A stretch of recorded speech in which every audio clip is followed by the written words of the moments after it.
নিজামউদ্দিন আউলিয়া রাহমাতুল্লাহি আলাইহি দরবারে আল্লাহর বান্দা যুবক হাজির হয়ে গেল। ডাক দিয়া বলে, আল্লাহর ওলি আপনি আমার জন্য আল্লাহর কাছে দোয়া করেন, আল্লাহ যেন আমার টেনশন দূর করে, বড় একটা টেনশন পেরেশানির মধ্যে আছি।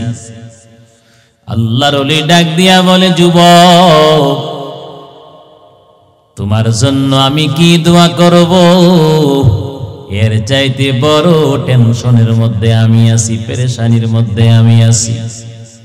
তুমি মাত্র আমার দরবারে একটা পেরেশানি নিয়ে আসছো, আর আমি চারটা পেরেশানির মধ্যে আছি, যার সমাধান আমি আজও পর্যন্ত পাই নাই।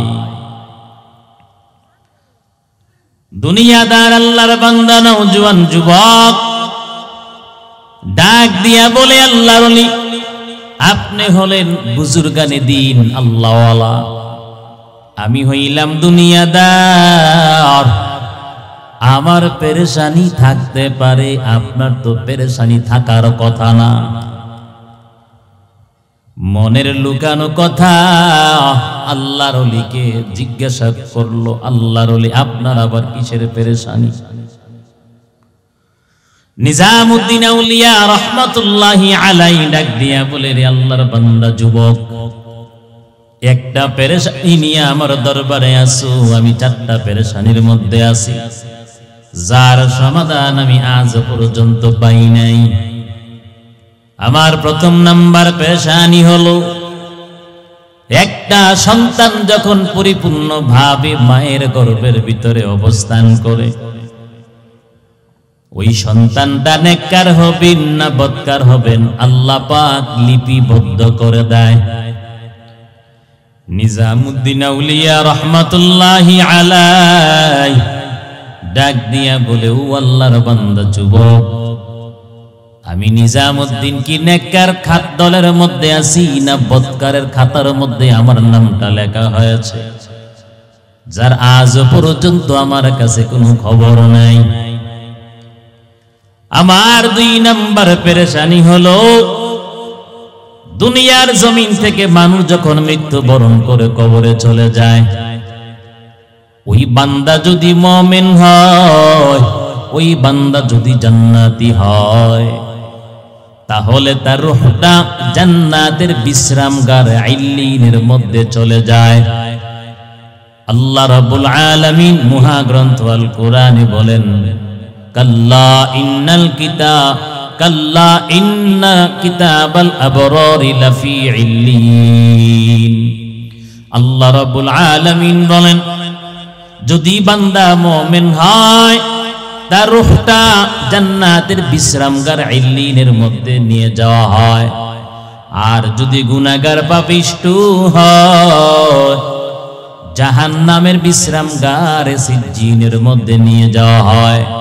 নিজামউদ্দিন আউলিয়া রাহমাতুল্লাহি আলাইহি ডাক দিয়া বলে, আল্লাহর বান্দা নওজোয়ান যুবক, আমি নিজামউদ্দিনের জানা নাই মৃত্যুর পর আমার রূহটা ইল্লিনের মধ্যে যাবে না সিজ্জিনের মধ্যে যাবে।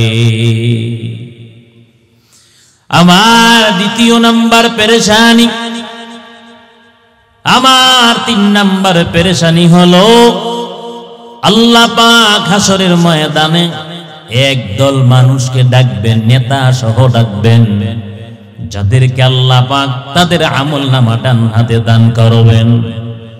তাও আল্লাহ পাক স্পষ্ট ভাবে বলেন, ইয়াউমা নাদউ কুল্লা উনাসিম বিইমামিহিম ফামান উতিয়া কিতাবাহু বিয়ামিনি ফাউলাইকা ইয়াকরাউনা কিতাবাহুম ওয়ালা ইউযলামুনা ফাতিলা। আল্লাহ পাক বলেন, সেদিন কি তোমরা স্মরণ করো, যেদিন আমি আল্লাহ প্রত্যেককে তার আমলনামা সহ আমি আল্লাহ ডাকবো। কোন মুফাসসির আমলনামাকে নেতা বানাইলেন, আবার কেউ কেউ বর্ণনা করেন নেতা বুঝাতে এখানে নবী রাসূলদেরকে আল্লাহ পাক বুঝাইলেন, তাদের উম্মত সহ আল্লাহ পাক যখন ডাকবেন নিজামুদ্দিন আউলিয়া রাহমাতুল্লাহি আলাইহি বলেন, আল্লাহ পাক যারা জান্নাতি তাদের আমলনামা সুন্দরভাবে জান্নাতে দান করবেন, আর যারা গুনাহগার দুনিয়ার জমিনে পাপ করে কাটাইলো, যারা অপরাধী দুনিয়ার জমিনে যারা পাপাচার করলো, আল্লাহ রাব্বুল আলামিন তাদের আমলনামা ডান হাতে আল্লাহ পাক দিবেন না, তাদের আমলনামা আল্লাহ পাক বাম হাতে দিবেন। তবে কেমনে বাম হাতে আল্লাহ পাক দিবেন? আল্লাহ রাব্বুল আলামিন স্বাভাবিকভাবে বাম হাতে দিবেন না। আল্লাহ পাক আযাবের ফেরেশতাদেরকে অর্ডার করবে, হুকুম দেবে, ও আযাবের ফেরেশতারা, আমি আল্লাহ দুনিয়ার জমিনে নাফরমানকে কম খাওয়াইলাম না, আমি আল্লাহ পাক দুনিয়ার জমিনে তারে কম নিয়ামত দেই নাই, আমি আল্লাহ পাক দুনিয়ার জমিনে নরম নরম সুন্দর ভালো ভালো পবিত্র দামি খাবারের ব্যবস্থা করলাম, আমি আল্লাহ নাফরমানের জন্য নরম বিছানার ব্যবস্থা আমি আল্লাহ করে দিলাম, জলে এবং স্থলে আমি আল্লাহ বাহনের ব্যবস্থা করে দিলাম, আমি আল্লাহ আকাশপথেও বাহনের ব্যবস্থা করে দিলাম, মরুভূমির উত্তপ্ত বালির উপরে আমি আল্লাহ বাহনের বন্ধ ব্যবস্থা করে দিলাম, আমি আল্লাহ আমার এই গুনাহগার নাফরমান বান্দাদেরকে দুনিয়ার জমিনে আমি আল্লাহ নরম বিছানার মধ্যে ঘুম পাড়াইলাম, এই নাফরমানকে আমি আল্লাহ শীতের সময় শীতের ভারী পোশাকের ব্যবস্থা করে দিলাম, গরমের সময় পাতলা পোশাকের ব্যবস্থা করে দিলাম।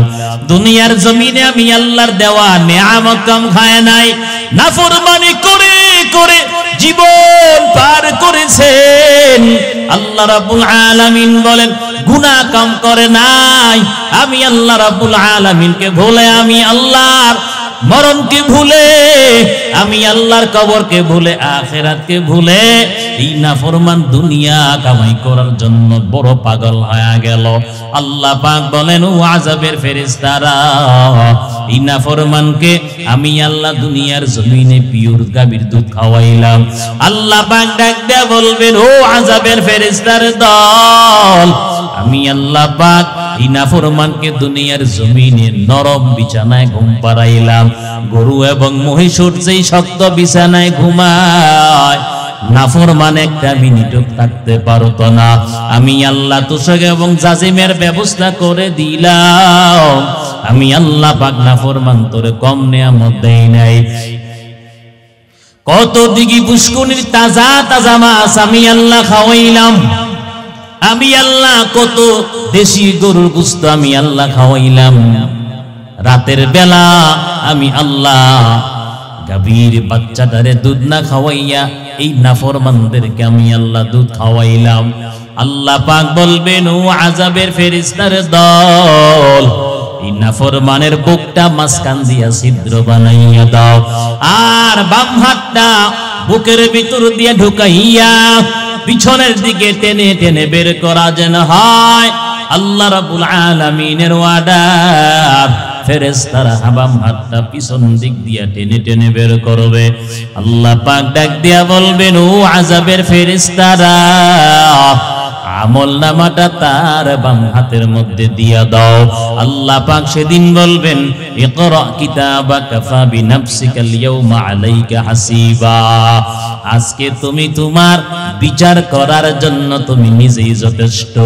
কারণ আল্লাহ পাক যখন আমলনামা হাতের মধ্যে দিবেন, অবশ্যই বান্দা বান্দি আমলনামা দেখে নিজেই নিজের বিচার করতে পারবে, আমি কি জান্নাতি না আমি জাহান্নামী। নিজামুদ্দিন আউলিয়া রাহমাতুল্লাহি আলাইহি ডাক দিয়া বলেন, আল্লাহর বান্দা নওজোয়ান যুবক, আমি নিজামুদ্দিনের তো জানা নাই, ওই হাসরের ময়দানে আমার আমলনামা আমার ডান হাতে আসবে নাকি আমার বাম হাতে আসবে, এই হলো আমার 3 নাম্বার পেরেশানি। আর আমার 4র্থ নাম্বার পেরেশানি হলো, আল্লাহ পাক হাসরের ময়দান যেদিন কায়েম করবে, সব মানুষকে আমার মালিক দুই ভাগে বিভক্ত করে দাঁড় করাবেন। আল্লাহ পাক সেদিন ঘোষণা করবেন আমতাজুল ইয়াউমা আইয়ুহাল মুজরিমুন। আল্লাহ পাক বলবেন ও গুনাহগার নাফরমানের দল, এই হাসরের ময়দানে আমার মুমিন বান্দাদের সাথে একসাথে থাকতে পারবি না। যদিও দুনিয়ার জমিনে কম ডিস্টার্ব করো নাই, যদিও দুনিয়ার জমিনে জ্বালা যন্ত্রণা কম দেশ নাই, যদিও দুনিয়ার জমিনে একসাথে বসবাস করছো, তবে হাসরের ময়দানে আমার মুমিন বান্দাদের সাথে থাকতে পারবি না। আল্লাহ পাক সেদিন দুইটা দল বানাইয়া, একটা দল হবে মুমিনদের আর একটা দল হবে গুনাহগার নাফরমান জাহান্নামীদের। নিজামুদ্দিন আউলিয়া রহমাতুল্লাহি আলাইহি ডাক দিয়া বলেন, রে যুবক, আমি নিজামুদ্দিনের জানা নাই হাসরের ময়দানে আল্লাহ পাক আমারে নেককারদের দলভুক্ত করে উঠায় নাকি গুনাহগার পাপাচারদের দলভুক্ত করে উঠায়। আল্লাহর ওলি নিজামুদ্দিন আউলিয়া রহমাতুল্লাহি আলাইহি হৃদয় বিদারক কথাগুলো শুনে আল্লাহর বান্দা নওজোয়ান যুবক চোখ থেকে পানি ছেড়ে কান্না করতেছে আর বলতেছে, আল্লাহর ওলি, আপনি আমার জন্য হেদায়াতের দোয়া করেন, আল্লাহ পাক যেন আমাকে হেদায়াত দান করে। ও নবীর উম্মত, ও পর্দার অন্তরালের মা, দাড়ি পাকাওয়ালা বৃদ্ধ মুরব্বী বাবা, ও কলিজা টুকরা যুবক, দুনিয়ার জমিনে আইসা এইটা পাইলাম না, ওইটা খাইলাম না, এখনো কত চাওয়া পাওয়া দিলের মধ্যে আছে না নাই? আসেনি চাওয়া পাওয়া? আমার মা বোনেরা এখনো স্বামীর কাছ থেকে বহু জিনিস আদায় করতে পারে নাই, শুধু টেনশনে থাকে। কথা কোন ঠিক না বেটি? আমি আপনাদের কাছে প্রশ্ন রাইখা যাই, ও দাড়ি পাকাওয়ালা বৃদ্ধ মুরব্বী বাবা, যেই বান্দার সাথে আপনি সকালবেলা বাজারে যাইতেন, বাজারে করেছেন, যেই আপনার বন্ধুর সাথে আপনি কাস্টলের মধ্যে একসাথেই চা পান করলেন, কই আপনার সেই বন্ধু আজকে অন্ধকার কবরে? সে কবরের মধ্যে আর আপনি দুনিয়ার জমিনে, আপনার দিলের মধ্যে এখন কত চাওয়া পাওয়া। অন্ধকার কবরে আপনার বন্ধু, তার দিলের মধ্যে তো চাওয়া পাওয়া ছিল। কথা কোন ঠিক নেই? কথা বলেন না কেন? ও কলিজার টুকরা যুবক, একসাথেই খেলার মাঠে, ক্লাব ঘরের মধ্যে কত জায়গায় আড্ডা দিয়েছেন। যে বন্ধুকে দৈনন্দিন একবার টেলিফোন না করলে আপনার কলিজা ঠান্ডা হইতো না, যে বন্ধুর সাথে কথা না বললে আপনার চোখে ঘুম আসতো না, আপনার সেই বন্ধু অন্ধকার কবরে, সেই কবরে আর আপনি এখনো দুনিয়াতে আছেন, আল্লাহ আপনার এখনো বাঁচাইয়া রাখলো। ও পর্দার অন্তরালের মা, একসাথে একত্রিত হইয়া আপনার বান্ধবীদের সাথে স্কুলে অথবা ভার্সিটিতে কত জায়গায় কথা বলেছেন। আজকে আপনার মতন সেই নারীটা অন্ধকার কবরে আল্লাহ আপনার এখনো জীবিত রাখছেন। আজকে আপনার দিলের মধ্যে কত চাওয়া, আপনার মনের মধ্যে যত পাওয়া, যারা আপনার বন্ধু ছিল, আপনার বান্ধবী ছিল, অন্ধকার কবরে চলে গেল, তাদের দিলের মধ্যে তো চাওয়া পাওয়া কম ছিল না। অতএব দুনিয়া নিয়ে তো টেনশন করা লাগবে না। দুনিয়ার জমিনে এখনো পাইলাম না, এখনো খাইলাম না, কত কিছু চাওয়া পাওয়ার বাকি আছে, এই নিয়ে টেনশন করতে হবে না। কারণ এক সরিষা দানা পরিমাণ রিজিক আপনার দুনিয়ার জমিনে থাকবে, আর আল্লাহ আপনাকে মারবেন তা হতে পারে না। মনে রাখবেন, যেদিন আপনার বরাদ্দ রিজিক শেষ হয়ে যাবে, সেদিন আল্লাহ পাক আজরাইলের মাধ্যমে আপনার রূহটা কবজ করে নিয়ে যাবে। যেদিন আপনার রিজার্ভ, আল্লাহ রিজার্ভে আপনার যেই পরিমাণ হায়াত ছিল, সেই হায়াত শেষ হয়ে যাবে, আজরাইল ফেরেশতা আপনার রূহটা কবজ করে নিয়ে যাবে। মনে রাখবেন, যখন আপনার দুইটা চোখ বন্ধ হয়ে যাবে, যেই বন্ধুর সাথে আপনি একত্রে খেলাধুলা করেছেন, সময় নষ্ট করলেন, বাবা থেকে শুরু করে গাঞ্জা পর্যন্ত আপনি সেবন করলেন, ফেন্সিটি ইয়াবা খাইলেন, সেই বন্ধু পর্যন্ত আপনার মোবাইল নাম্বারটা ডিলিট করে দেবে, আপনাকে আর কল করবে না, মনেও রাখবে না। যেই মহিলার সাথে দৈনন্দিন আপনি দেখা করতেন, একসাথে বসে কথা বলতেন, নাস্তা খাইতেন, আপনার যখন মরণ হয়ে গেল, আপনার দুনিয়ায় রেখে যাওয়া সেই বান্ধবী জীবন আর কোনোদিন ফোন দেবে না, আপনার মোবাইল নাম্বারটা পর্যন্ত ডিলিট করে দিবে। ও মুরব্বী বাবা, যার সাথে চাষতলে চা পান খাইলেন আর এলাকার মানুষের দোষ নিয়ে সমালোচনা করলেন, গীবত করলেন, সে অন্ধকার কবরে যখন মরে যাবে, আপনি তার মোবাইল নাম্বার পর্যন্ত ডিলিট করবেন, বলে যাবেন। বন্ধু তো দূরের কথা, আপন মা বাবা যদি মৃত্যুবরণ করে সন্তান পর্যন্ত ভুলে যায়, যায়নি বলে কথা বলেন না, ভুলে যায়নি। কত আল্লাহর বান্দা নওজোয়ান যুবক বছরে একটা দিনও আব্বা আম্মার কবরের পাশে দাঁড়ায় না, দাঁড়ায় কথা কন। ওলামায়ে কেরাম, খতিব সাহেব বয়ান করে, আল্লাহর বান্দা যুবক জুমার নামাজ পড়ে আব্বা আম্মার কবরের পাশে দাঁড়াইয়া সূরা ইয়াসিন তেলাওয়াত করো, সূরাতুল মুলক তেলাওয়াত করো, সূরা ফাতিহা, ইখলাস শরীফ তেলাওয়াত করো, আল্লাহর দরবারে হাতগুলো উঠাইয়া মৃত আব্বা আম্মার জন্য দোয়া করো রে যুবক।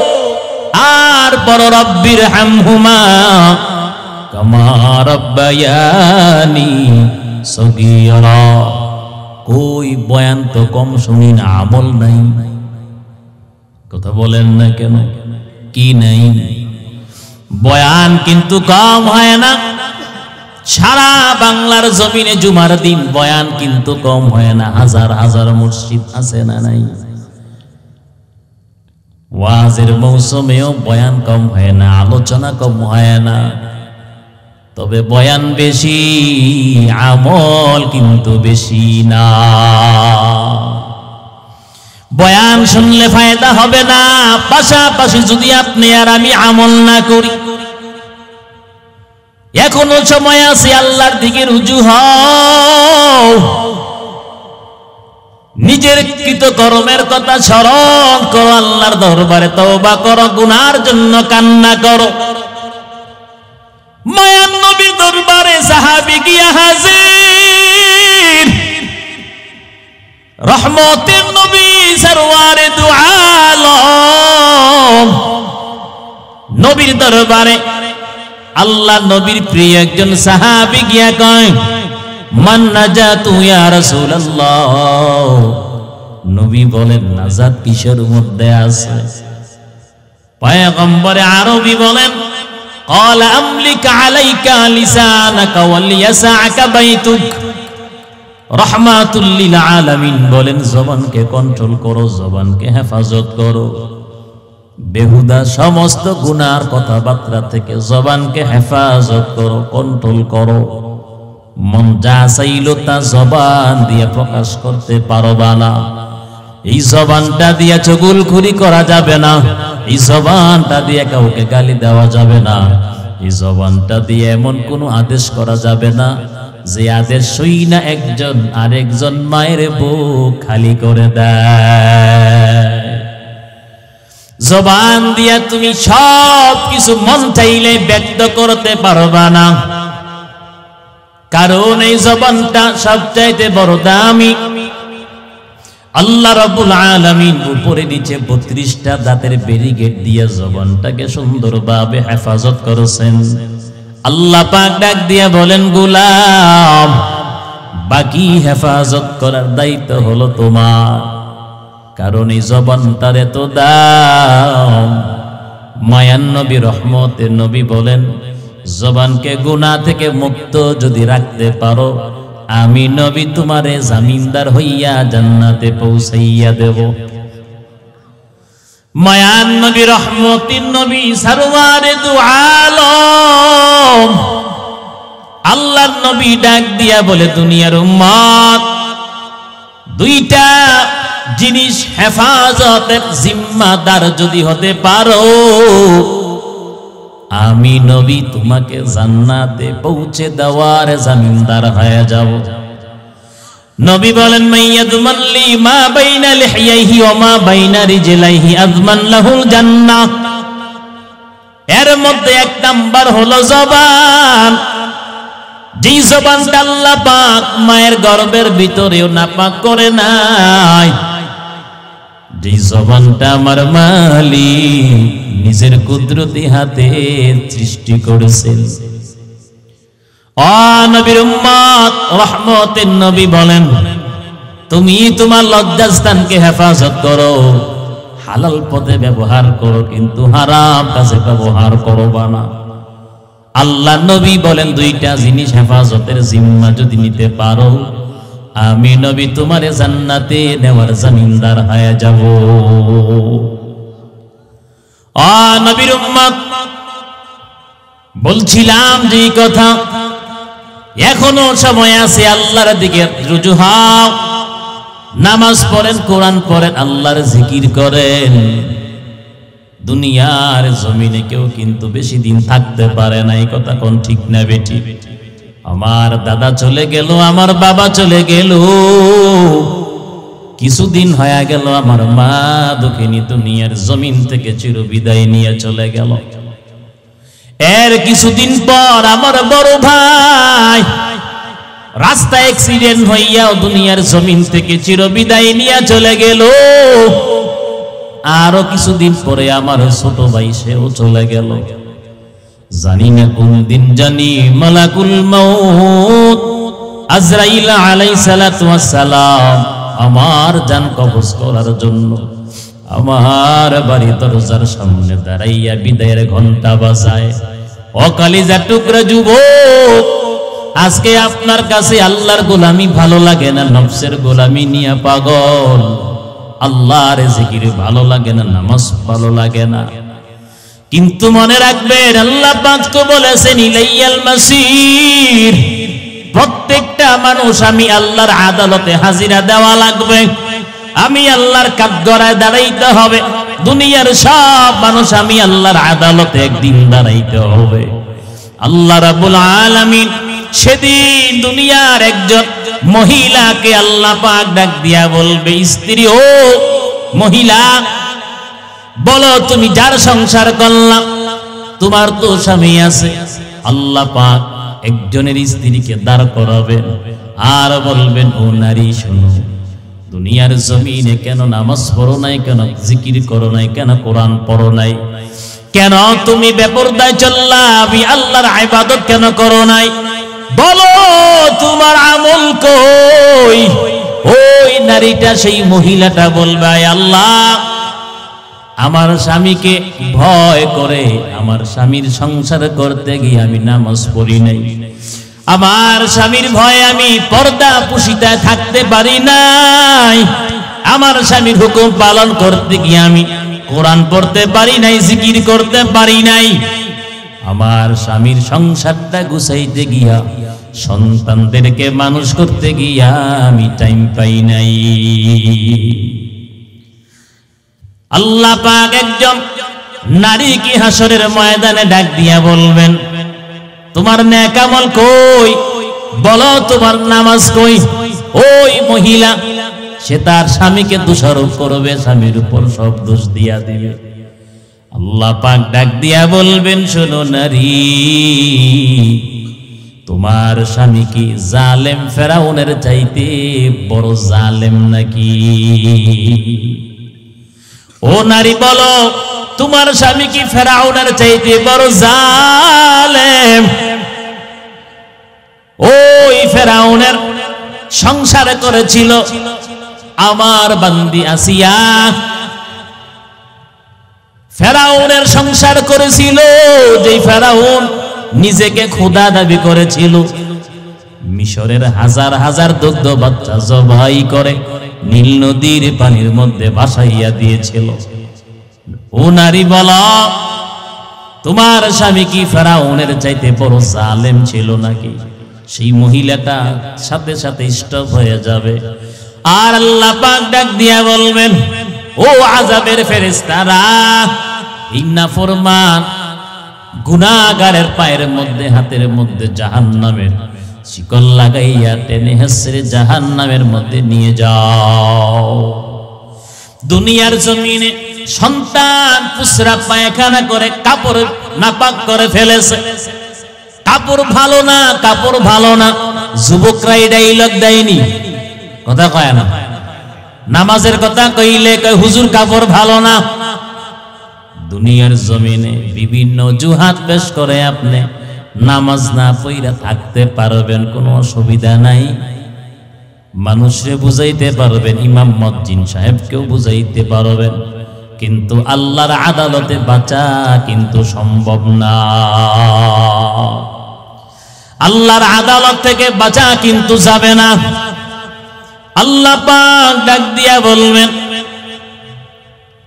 ও বান্দা, তোমার আমল কই বলো, নামাজ কই বলো, রোজা কই বলো, পর্দা কই বলো,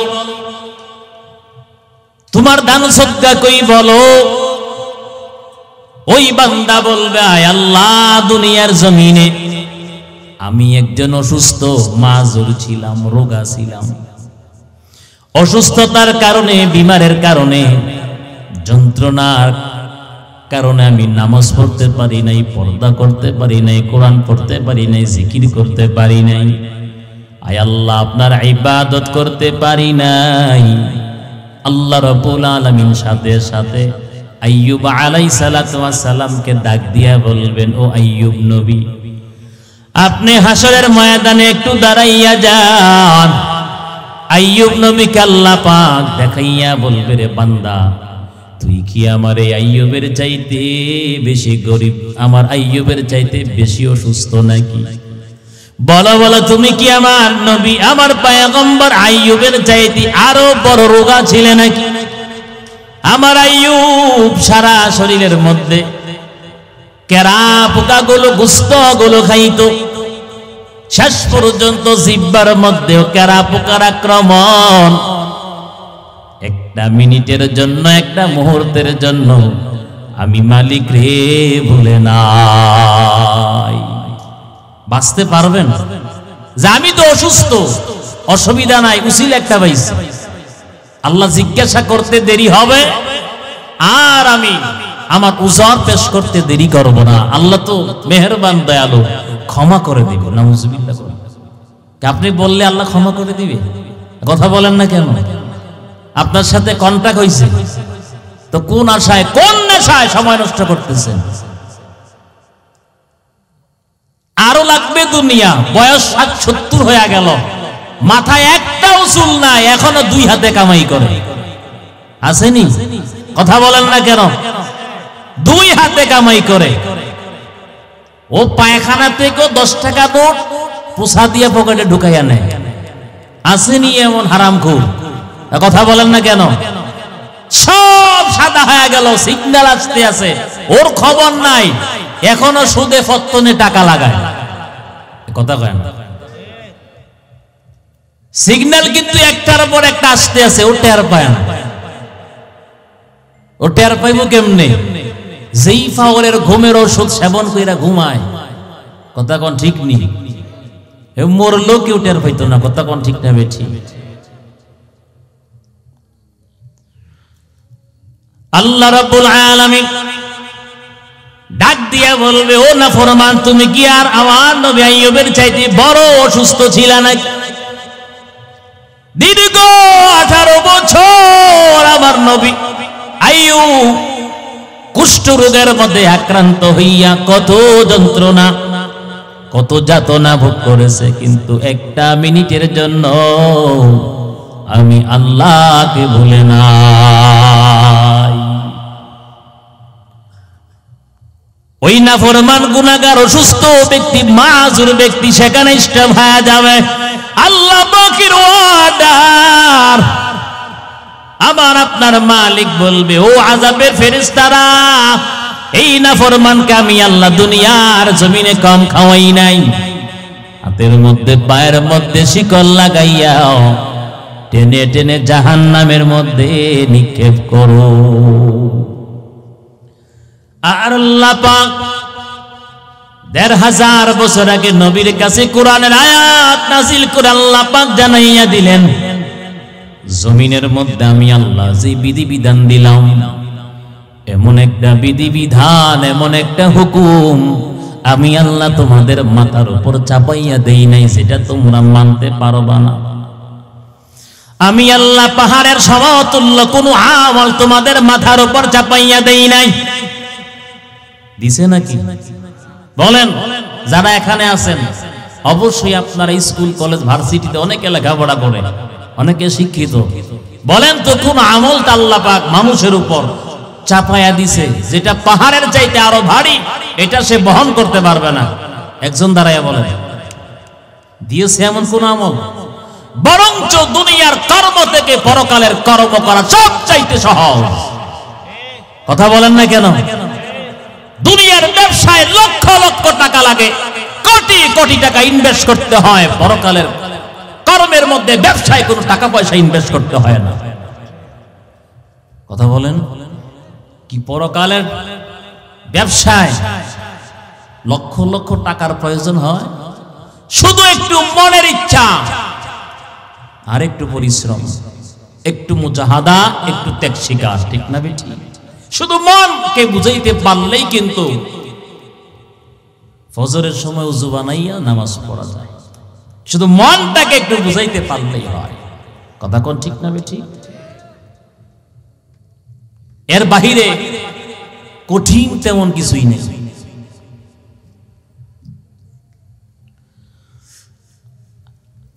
এবার আল্লাহ রাব্বুল আলামিন দুনিয়াদার একজন বাদশাকে ডাক দিয়া বলবে, ও বাদশাহ, কই তোমার আমল কই? দুনিয়ার জমিনে তো আমি আল্লাহ তোমারে কোনো দিক দিয়ে কম দিলাম না, যা চাইছো তা আমি আল্লাহ তোমারে দিলাম, সুন্দরী নারীও আমি আল্লাহ তোমারে দিলাম, আমি আল্লাহ তোমারে রাজপ্রাসাদের মধ্যে ঘুম পাড়াইলাম, কম দেই নাই। বলো বান্দা, তোমার নামাজ কই, তোমার জিকির কই, তোমার দান কই, তোমার সদকা কই, তোমার রোজা কই?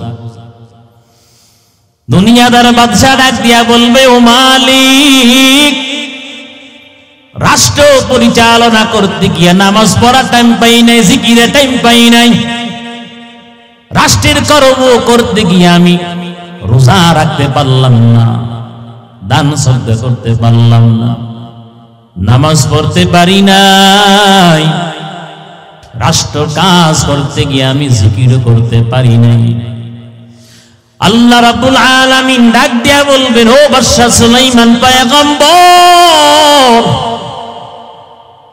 ওই হাসরের ময়দানে আপনার আমার মালিক বাদশা সুলাইমান নবীকে দাঁড় করাবেন। আল্লাহু আকবার বলেন। বাদশা সুলাইমানকে দেখাইয়া আল্লাহ পাক বলবেন, ও দুনিয়ার বাদশা, দেখাইয়া দেখ, বল দুনিয়াদার বাদশা, তোর বাদশাহী বড় নাকি আমার নবী সুলাইমানের বাদশাহী বড়? কার বাদশাহী বড় ছিল বলেন? আল্লাহ পাক তাম পৃথিবীর বাদশা বানাইয়া দিলেন পয়গম্বর সুলাইমান।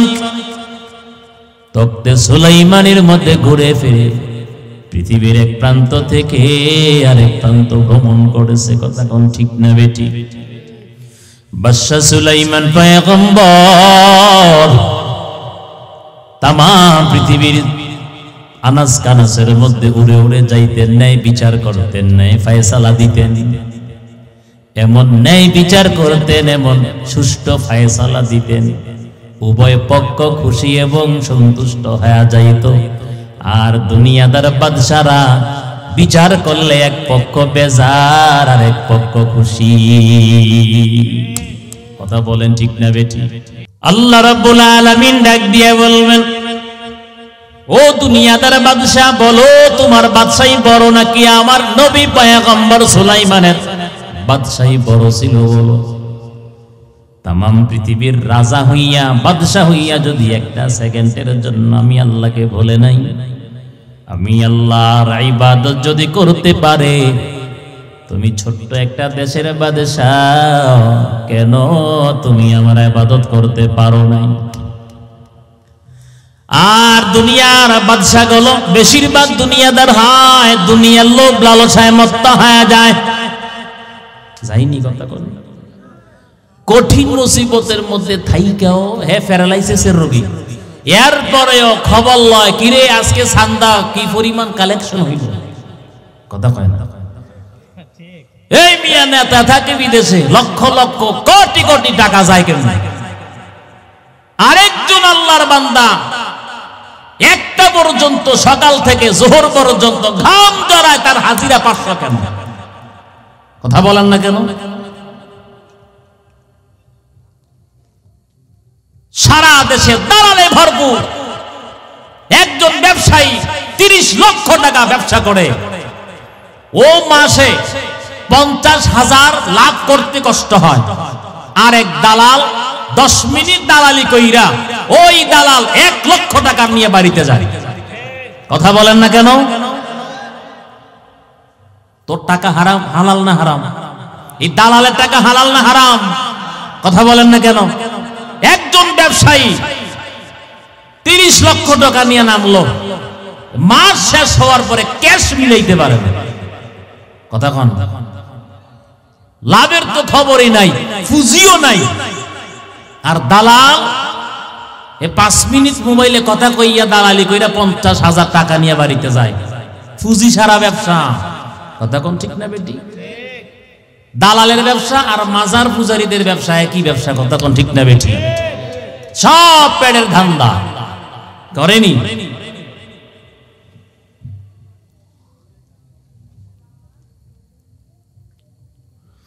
দুনিয়াদার বাদশা,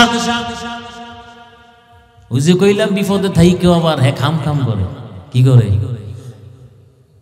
আপনাকে এদিকে এই মাছের নাম কি? আমাকে এদিকে বাড়া মাছ খায়। আপনার কি কোন বাটকি নাকি না? ও আমি যেটা কই দেই, দেখবেন এই মাছ যখন জাল দিয়ে ধরে, ওইটা ফানি থেকে টানে উঠেও মুখ দিয়ে দেখবেন খালি খাম খাম করে। মিথ্যা বললাম নাকি? এখানে ফিশারি আছে নি কারণ? খবর নিয়ে দেখলে এই বাড়া মাছের মতো, এই বাটকি মাছের মতো মানুষের স্বভাব চরিত্র। তুই বেড়া এই মুহূর্তে জবাই হবি এহ খাম খাম করে। কথা কয় না ঠিক না বেঠি? তুই এই মুহূর্তে মারা যাবি, গাড়ির চাক্কার তলে ফুইরে মারা যায় না, জেলেদের পায়ের নিচে পড়ে পিষ্ট হয়ে যায়, এরপরও মুখ দিয়ে খালি খাম খাম করে। মানুষও আছে দুনিয়ায়, ওর চুল দাড়ি সব অলরেডি সাদা, মাথায় তো চুল নাই, আউটার স্টেডিয়াম, এও মনে করে 10 টাকাও ফালায় না। আর যদি ফকির মিসকিন 10 টাকা 20 টাকা ভিক্ষা চায়, ও বলে আমারে মাফ করো। এই মিয়া কোটিপতি লাখপতি যদি ভিক্ষুকের কাছে ক্ষমা চায়, তোর সম্মান রইল কই বেলা? কথা কয় না? তোর সম্মান রইল কই? প্রয়োগ হলে ভিক্ষুকের ভাঙ্গা থাল তোর হাতের মধ্যে নিয়ে রাস্তার গলিতে গলিতে ঘুরে বেড়াবে। একজন গরিব মিসকিন ফকিরকে 10 টাকা ভিক্ষা দেওয়া তার কপালে জুটে না। আপনাকে চোখে ভরে না? সারা দেশ ঘুরি তো আমরা দেখি, সাপ শুয়োর আছে। সিএনজি পাম্পে যখন গ্যাস নেওয়ার জন্য যাই, দেখা যায় দামি দামি গাড়ি থেকে নামে, ভিক্ষুকরা হাত বাড়ায়, এখন মাফ করো পরে আইও। তুই বেড়া এখন আসত মনে কর যে টাঙ্গাইল, একটু পরে আইসে পড়ি ঢাকা, হ্যাঁ কি তোর লোক গাইতো। কিছু ব্যবসায়িক ভাইয়েরা আছে, ওনারাও বেচা কিনে ভালো হয়, এখন বিজি আছি তুমি পরে আইও। ওরে বেড়া বেচা কিনে ভালো হয়, তুই বাড়াইয়া দে, আল্লাহ তোর ব্যবসা বাণিজ্যে বরকত দান করো। কে আপনারা ঠিক কইতে কষ্ট হয়, অসুবিধা নাই, ঠিক না কইলেও ঠিক। কথা কন, এটা অটো ঠিক, অটো আপনার না বললেও ঠিক। বরং আল্লাহ পাক বলেন ওয়াফি আমওয়ালিহিম হাক হাক্কুল লিসাইলি ওয়াল মাহরুম। স্পষ্ট ভাবে আল্লাহ পাক বলেন, ও বড় লোকেরা, আমি আল্লাহ তোমারে কোটি টাকার মালিক বানাইছি, তোমার মতন দেখতে তারা আমি আল্লাহ রাস্তার ফকির বানাইছি, তোরেও বানাইলে পারতাম। তবে আমি আল্লাহ তোরে সম্পদ দিয়া পরীক্ষা করলাম, তারে না দিয়া আমি আল্লাহ পরীক্ষা করলাম। আল্লাহ পাক বলেন, ও কোটিপতি বড় লোক, তোমাদের মালের মধ্যে এই গরিব মিসকিনদের হক আছে, গরিব মিসকিনদের হক আগে আদায় করো। বলেন তো, কারণ যে ধ্বংস হয়ে গেল তার পিছনে কারণ আছে না নাই? কথা বলেন না কেন? কারণ ধ্বংস হওয়ার পিছনে সবচাইতে বড় কারণ, সেই কারণটা হলো মুসা আলাইহিস সালাতু ওয়াস সালাম আল্লাহ পাকের ওয়ার্ডার পাইয়া কারণের মাল থেকে গরিব মিসকিনদেরকে দেওয়ার জন্য বলেছিল, দান সদকা করার জন্য বলেছিল, কারণ রাজি হয় নাই। এই জন্য আল্লাহ পাক এত বিশাল মাল এবং কারণকে মাটির নিচে ডাবাইয়া দিলেন। কিয়ামত পর্যন্ত কারণ এবং তার মাল মাটির নিচে যাইতেই থাকবে।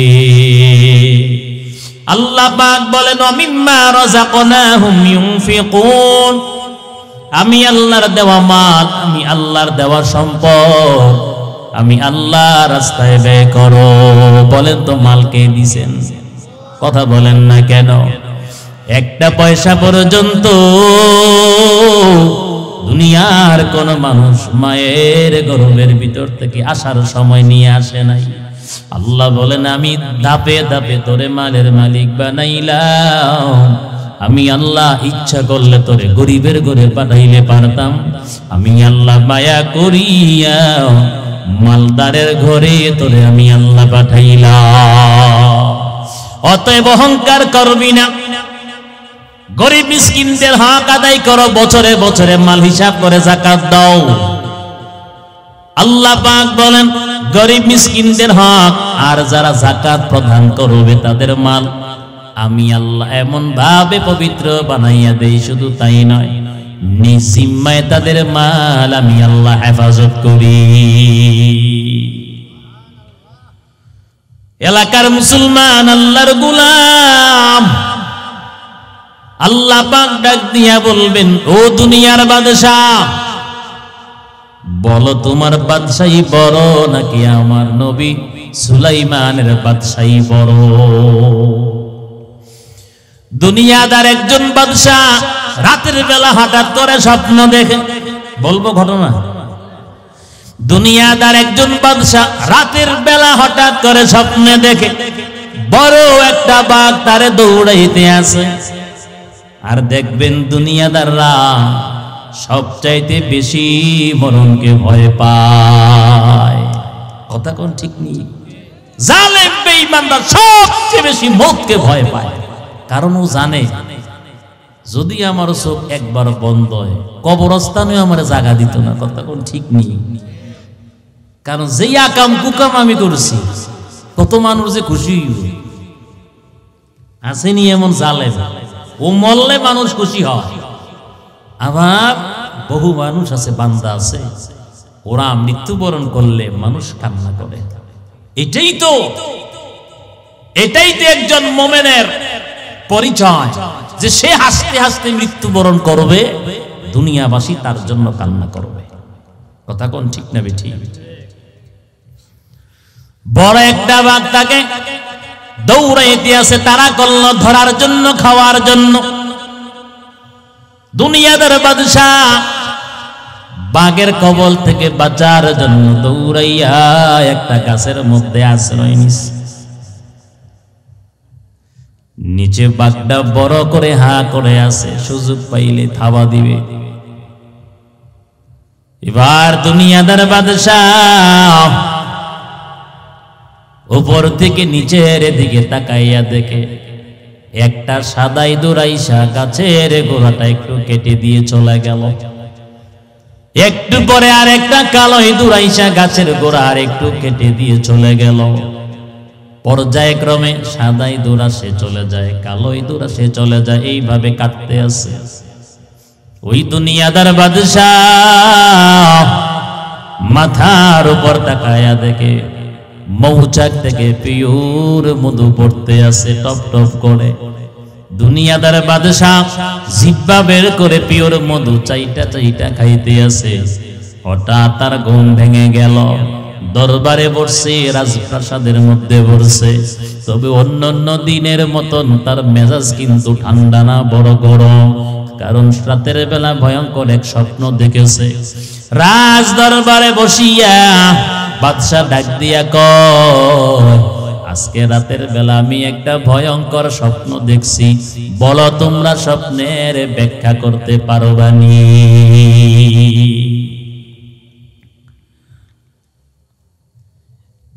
দরবারের মধ্যে যারা ছিল সবাই বলল, আমরা কেউ স্বপ্নের ব্যাখ্যা জানি না, স্বপ্নের ব্যাখ্যা করতে পারি না। দরবারের এক কর্নার থেকে একজন আল্লাহর ওলি দাঁড়াইয়া বলে, ও বাদশাহ, আমি আপনার এই স্বপ্নের তাবিরটা করে দেব, ব্যাখ্যা করে দেব, আপনি স্বপ্ন বর্ণনা করেন।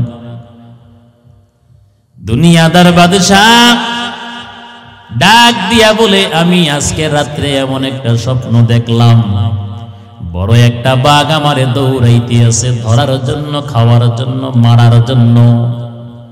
আমি দৌড়াইয়া নিজেকে আত্মরক্ষা করার জন্য, বাঁচাইবার জন্য একটা গাছের মধ্যে আশ্রয় নিলাম। বাঘ নিচে আমার দিকে তাকাইয়া বড় হা করে আছে, আর আমি গাছের উপরে বসে আছি।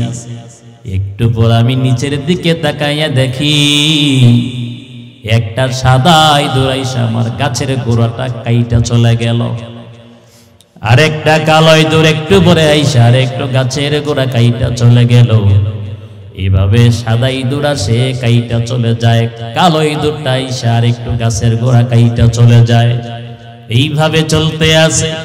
আর আমি হঠাৎ করে মাথার উপর তাকাইয়া দেখলাম একটা মৌচাকের বাসা থেকে পিওর খাঁটি মধু টপ টপ করে পড়তেছে। আমি জিহ্বা বের করে চাইটা চাইটা খাঁটি পিওর মধু পান করতেছি। হঠাৎ করে আমার ঘুম ভেঙে গেল। আর আল্লাহর ওলি বাদশার স্বপ্ন শুনিয়া ডাক দিয়া বলে, বাদশাহ, যে বাঘটা আপনাকে স্বপ্ন যোগে দৌড়াইতেছিল, সেই বাঘটা হলো আপনার মরণ। আর বাঘের হাত থেকে বাঁচার জন্য যে গাছের মধ্যে আশ্রয় নিলেন, সেই গাছটা হলো আপনার হায়াতের গাছ। আপনি যে নিচে তাকাইয়া দেখলেন সাদা একটা ইঁদুর আইসা আপনার গাছের গোড়া কাইটা চলে গেল, একটু পরে কালো আর একটা ইঁদুর আসলো। সাদা ইঁদুরটা হলো দিন, রাত হলো কালো ইঁদুর।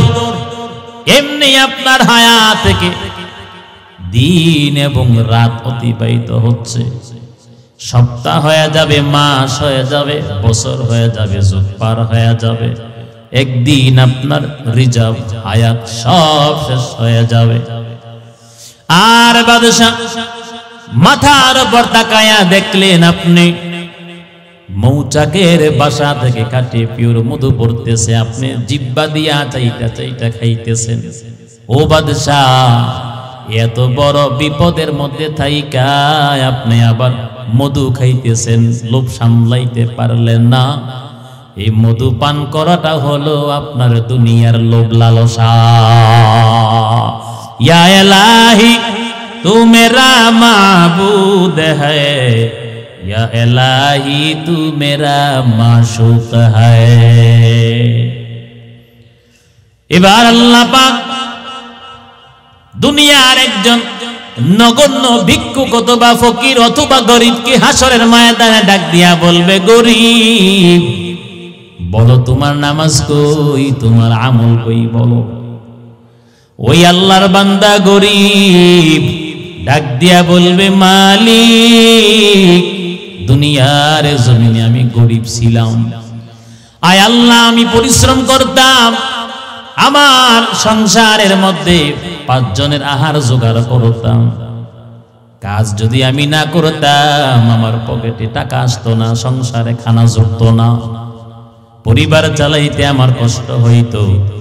এই জন্য আমি আপনার ইবাদত করতে পারি নাই, নামাজ পড়তে পারি নাই, জিকির করতে পারি নাই, কোরআন তেলাওয়াত করতে পারি নাই। আল্লাহ রাব্বুল আলামিন ডাক দিয়া বলবেন, ও বান্দা তুমি কি আমার হাবিবের চাইতে, আমার নবীর চাইতে বড় গরীব ছিলা নাকি? মায়ান নবী, রহমতের নবী, সরওয়ারে দো আলম 5 দিন 7 দিন পর্যন্ত না খাইয়া মদিনার 7টা পাথর পেটের মধ্যে আমার নবী বাইদা রাখত। আল্লাহ পাক ডাক দিয়া বলবেন, নবী আমার এই হাসরের ময়দানে আপনি একটু দাঁড়ান গো নবী। আল্লাহ পাক গরিবদেরকে দেখাইয়া বলবে, বলো তোমরা কি আমার এই নবীর চাইতে বেশি গরিব ছিলা নাকি? ও নবীর উম্মত, 7 দিন পর্যন্ত পয়গম্বর না খাইয়া মদিনার 7টা পাথর পেটের মধ্যে লাগাইয়া রাখলো। বলেন তো সেই নবীর মতন গরিব পৃথিবীর জমিনে কেউ ছিল না? কথা কোন ঠিক না বেটি?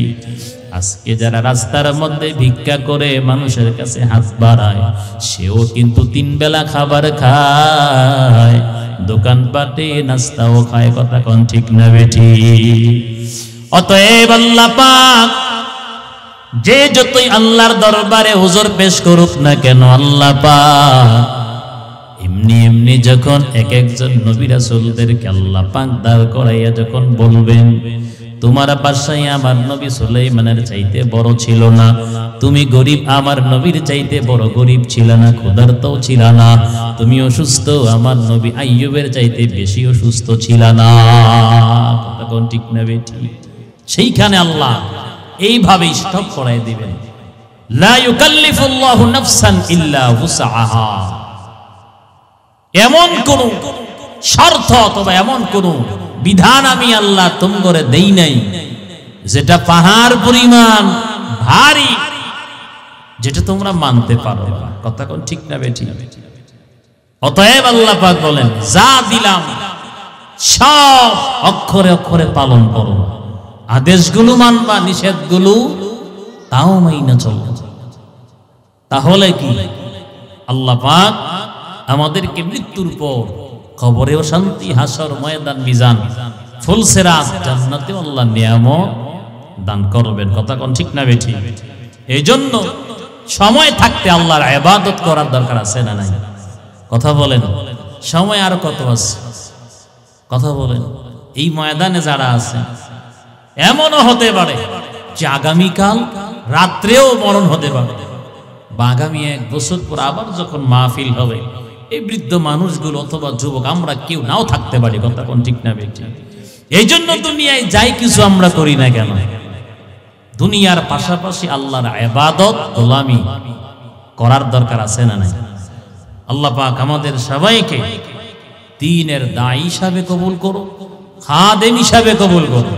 আল্লাহ পাক আজকের এই নুরুল কোরআন হাফিজিয়া মাদ্রাসাকে আল্লাহ কবুল করো।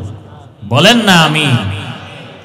এই মাদ্রাসার মুহতামিম এবং আসাতিজে কারাম, কমিটি মহোদয়, যারা এলাকাবাসী, যারা মাদ্রাসার দিকে সুদৃষ্টি কামনা করেন, আল্লাহ পাক তাদেরকেও দ্বীনের জন্য কবুল করুক। বলেন আমিন। আল্লাহ পাক জান্নাতে তাদের জন্য বালাখানা দান করুক। বলেন আমিন। আজকে